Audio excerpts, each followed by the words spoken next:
The bodies of a Roseburg man and his 2-year-old daughter, who have been missing for months, were recovered in the Umpqua River today. Thank you for joining us. I'm China Green. Officials found Sean and Madison Moss in their car 12 feet underwater.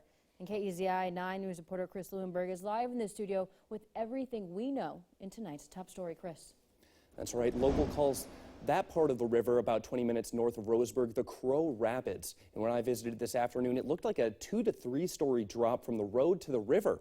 But just how and when the Mosses crashed into the water is still unknown. 3 months of searching for answers. Not knowing has been the worst. You know, not having any clues to where they went or what happened. That's what Sean Moss's mother, Katrina Miller, told us back in August. But still, more questions linger. The Douglas County Sheriff's Office says a deputy looking for the Mosses spotted debris on the riverbank on Wednesday. That invoked a response with multiple other units responding out here. We did locate a vehicle under the water. We had divers in the water yesterday afternoon.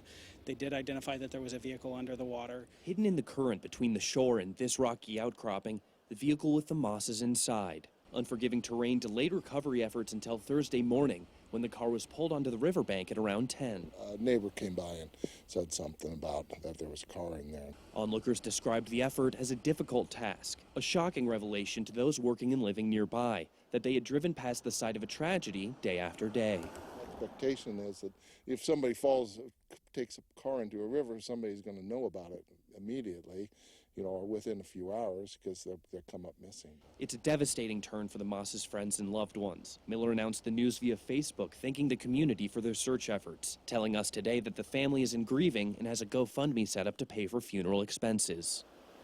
No longer missing, some of those who knew Sean and Madison Moss tell us this is one step closer to closure. We miss you so much. The Douglas County Sheriff's Office tells us a death investigation is still underway, hopefully answering how and when this tragedy occurred. Reporting in the studio, I'm Chris Lewinberg, KEZI 9 News.